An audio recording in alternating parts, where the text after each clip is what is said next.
بسم الله الرحمن الرحيم. اللهم دبر لنا فإننا لا نحسن التدبير، واختر لنا فإننا لا نحسن الاختيار. رضنا بما قضيت وعافنا فيما أبقيت، حتى لا نحب تعجيل ما أخرت ولا تأخير ما عجلت، اللهم آمين.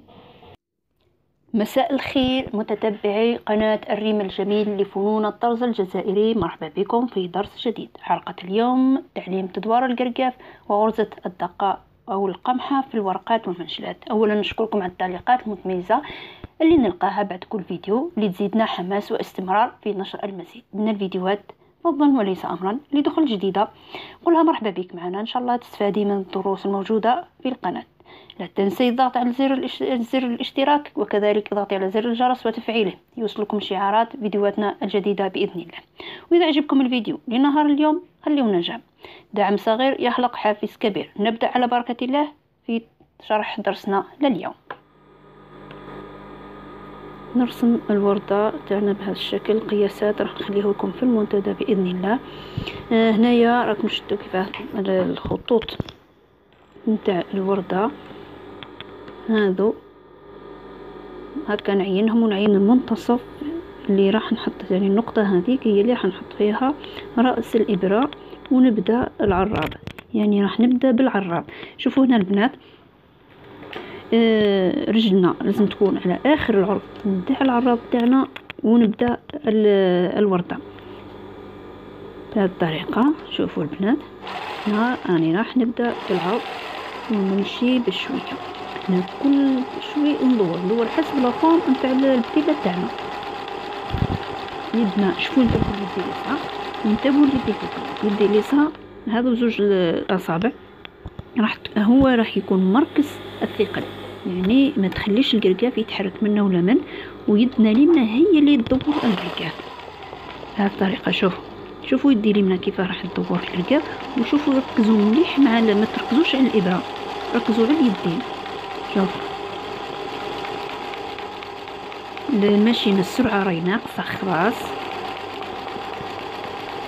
يعني غير ما تحرك لنا الإبرة، وندور بهذه الطريقة. كل ما نوصل للأخير نتاع الوردة تاعنا مع ندور نقص العرض ونعرض في نفس الوقت، يعني نقص العرض نبغي ان راح ندور نزيد في عرض العراب هكا. شفتوا كي وانا وصلت هنا ندور ونعرض في نفس الوقت، يعني ندور ونحط ورجلي تعرض هكا باش تعطينا هذه الدخله هذه نتاع الورده، يعني اسمها تفرق بين بتيلة وبتيلة، يعني تفرق لنا بين الوردات هذو الصغار بهذه الطريقه.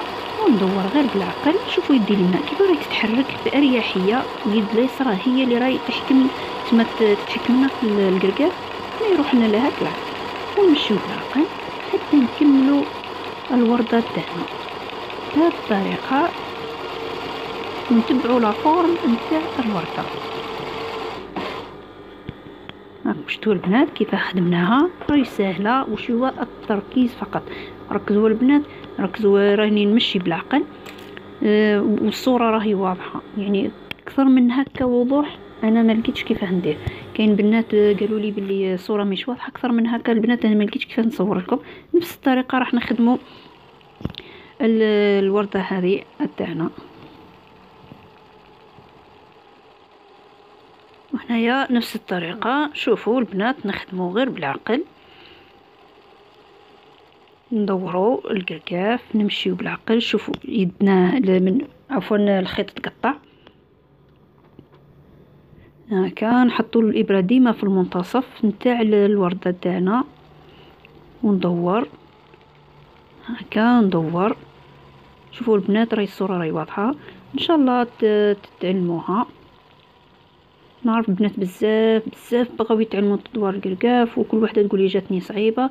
وش هو التركيز والمداومه. الخطره الاولى عوجتيها المره تعدليها. شوفوا الفيديو مره وزوج، ركزوا مليح في اليدين، تبعوا راح تلقاو نتيجه باذن الله. نكملوا الورده الثانيه بنفس الطريقه هكا، ندور نرسموها مليح. هو الرسم الثاني كي يكون الرسم صحيح الطرزه تاعك تجي مليحه. لا الرسم تاعك غلط اكيد راح تجي غلطه، لانك راح تتبعي رسم غلط، راح تجي طرزه غلطه. رسموا مليح، رسموا في ورقه او في بلاستيك او ورق شفاف، وديما خبيو هذيك الرسمه. كي تبغيو تتعلموا ديروا الكالك كاربون ورسموا الرسم نتاعكم يكون مليح، ما ترسموش مباشره على القماش. بهذه الطريقه ندوروا الكركاف غير بشويه. السرعه نتاع الماشينه البنات تكون ناقصه، هذا هو اساس لتدوار الكركاف، السرعه تكون ناقصه. هنايا كملنا، نروحوا للورقه. الورقه راهي بغرزه القمحه او الدقه. شوفوا البنات هنايا نرسموا هذه الخطوط، هذو هما اللي راح نحطوا فوقهم الغرزات. شوفوا، ولازم نتبعوا لا فورم نتاع الورقه بهذه الطريقه. ها نرسموا هذه الخطوط ونتبعوهم. شوفوا، نميلوا الورقه على جهتنا ونحطوا الابره في المنتصف ونبدا. هو راهو كيما سد حل، وش هو ما نتحركوش سد حل، نحركوا الكركاف بصح. الغرزه هذه ما نحركوش الكركاف، نحطوا الغرزه تاعنا ومن بعد نبداو بالثانيه وبالثالثه وهكذا. لازم يكونوا عند بعضهم وجنب بعضهم، يعني ما نخليوش فراغات بزاف بيناتهم. نزيدوا نهبطوا بالخياطه ونكملوا الجهه الثانيه. هكا البنات المبتدئات لازم تخدموا بهذه الطريقه حتى تعلموا تعودوا تكملوا، يعني من الراس وتجيو هابطين. بصح مادام راكم تتعلموا بهذه الطريقه باش تجيكم سهله وتتعلموها مليح، وتكون فيها فيها يكون فيها لا فينيسيون، لانه نص الطرز هو لا فينيسيون. كي ما تكونش لا فينيسيون ما تكونش خدمه مليحه. نخدموا الورقه الثانيه. شوفوا البنات نرسموها مليح، شوفوا كيفاه دايره لا فورم. شوفوا كيفاه نرسمها، ونرسم الخطوط. البنات لازم ترسموا الخطوط هذوك اللي نحطوهم على الجنب من ومن، ارسموهم بهذه الطريقه هكا. بعد هذا يعني خليو يعني بين غرزه وغرزه خليو نقولوا 2 ملم حتى 3 ملم برك مع العرض نتاع الغرزه يجيو قد بعضهم. شوفوا البنات هكا، وراني نتبع في التحواط نتاع الورقه، يعني ما نخرجش الرسم اللي رسمته. ممكن نزيدو نهبطوا بالخياطه ونجيبوا الجنب الثاني. شوفوا البنات كيفاه ندور الكركاف.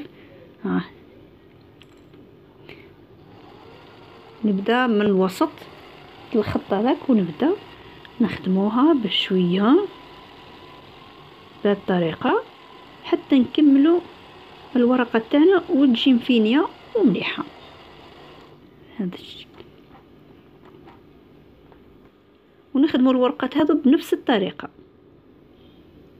هذوك بعد بنفس الطريقه الجهتين. شوفوا البنات هنايا عاودت للرسم باش يبان. هنايا ثاني هاني شوفوا كيف درت الخطوط ونكملوا.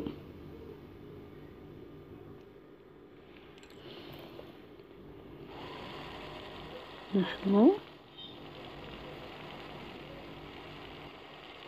يعني الطرز كي ما يكونش فيه متعه استمتاع هكا كي تخدمي، ما كان له واحد اللي يخدم. انا حقت يعني كي نخدم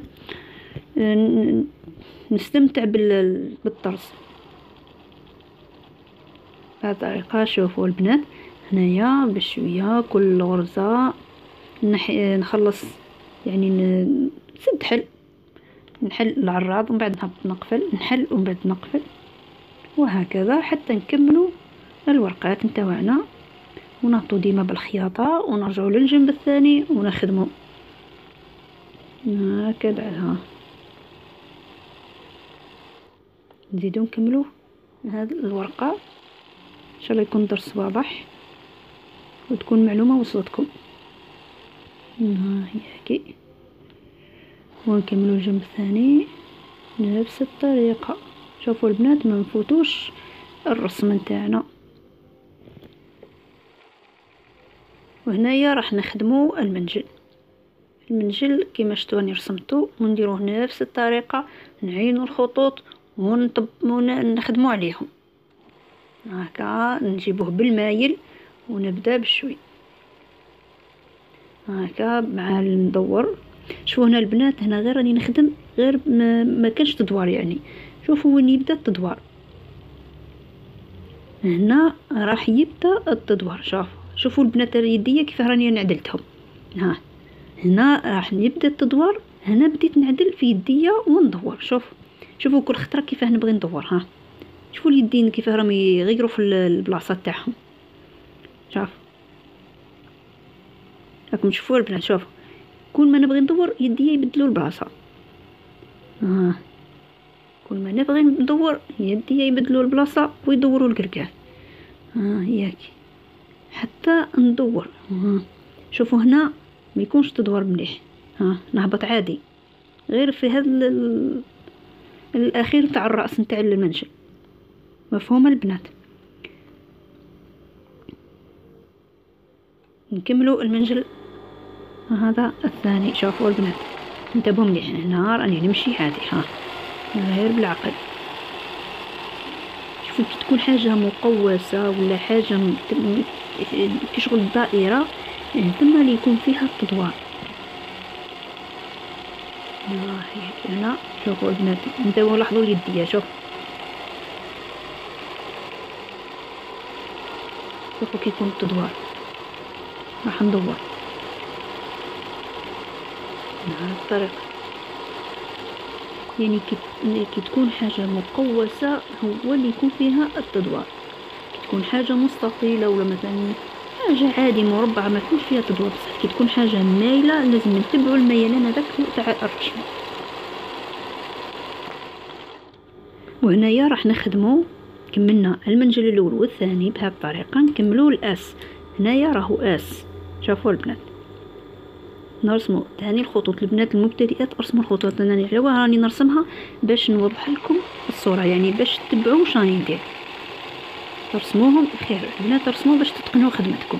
من بعد كي تعودوا تخدموا تعرفوا تخدموا ما ترسموش، بصح الرسم لازم يكون. شوفوا البنات كيف خدمتها. نكملوا الاس الثاني بنفس الطريقه، نرسموا الخطوط. ها هو كي الاس، ونبدا نرسم هذوك الخطوط ونتبعهم بهذه الطريقه هكا.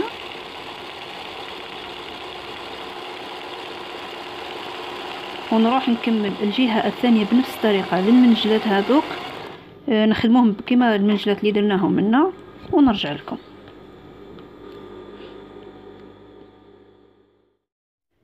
وهنا نكون وصلنا لنهاية درسنا لليوم. إن شاء الله يكون شرح مبسط ومفهوم وقدرت نوصل لكم المعلومة كما ينبغي. إذا عجبكم الفيديو لا تنسوا الضغط على الإعجاب، كذلك خلي لي تعليق مميز منك أختي، شاركي هذا المقطع ليستفيد به غيرك. دمتم أوفياء للقناة، والسلام عليكم ورحمة الله تعالى وبركاته.